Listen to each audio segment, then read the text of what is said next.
Some people say that mass immigration into the United States can help reduce world poverty. Is that true? Well, no, it's not. And let me show you why. This gumball represents the 1 million legal immigrants that the United States has taken every year on average since 1990.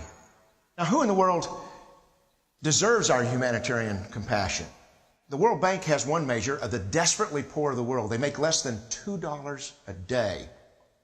And how many people make less than $2 a day in the world? Well, let's start with Africa.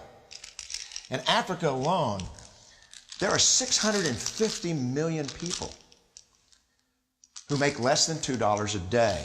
650 million. And in India, another 890 million people, desperately poor. China adds another 480 million people, making less than $2 a day. And unfortunately, the rest of Asia has a heartbreaking 810 million people who the World Bank says make less than $2 a day. And finally, there's 105 million of Latin America's population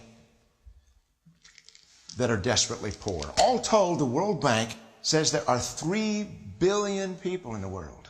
3 billion people who are desperately poor, making less than $2 a day. That's 3,000 gumballs. And every year, we take 1 million and suggest that we've somehow made a humanitarian difference. Of course, we don't pull our immigrants from these desperately poor populations, do we? These people are too poor, too sick, too disconnected to make it here as immigrants. We tend to pull our immigrants out of the better off poor of the world. And Mexico tends to define the type of immigrant that we bring here because the plurality of people come from Mexico. And Mexico is poor. How many people in the world live in countries that have average incomes lower than that of Mexico? And the World Bank tells us that that number is these 3 billion plus another 2.6 billion people. 5.6 billion people in the world who live in countries with average incomes below that of Mexico. That's 5,600 gumballs. And so what is it that the elites are telling us? They're telling us that when we take this 1 million immigrants, that we somehow or another are tackling world poverty. And we have to do it regardless of the effect on our unemployed, the working poor, the most vulnerable members of our society, regardless of the effect on our natural resources. Even if we went by the most radical proposals in Washington, which are to actually double our immigration to 2 million a year,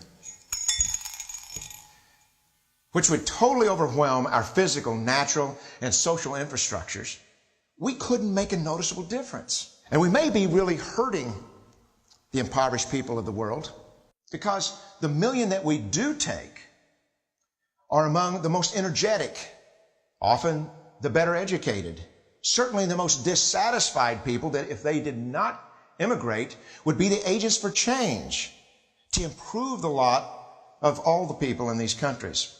The true heroes in the global humanitarian field are the people in these countries who have the wherewithal to immigrate to another country, but instead stay in their countries, to apply their skills to help their fellow countrymen.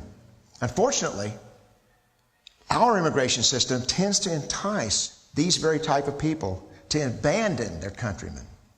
The impossibility of making even a dent is actually worse than it looks here. Because last year, when we took 1 million immigrants, these countries added, births over deaths, 80 million more people into the impoverished population. And this year, Congress is bringing in 1 million legal immigrants. And this year, according to the United Nations, these countries are expected to add another 80 million people. And next year, you can be quite sure that Congress, unless stopped by the American voters, will bring in another 1 million immigrants. And these countries, unfortunately, will be adding another 80 million people. into these impoverished nations. We could take 5 million a year, but we'd never get ahead of what's happening in these countries. Not in this century. Don't you see? Immigration can never be an effective or significant way to deal with the suffering people of the world. They have to be helped where they live.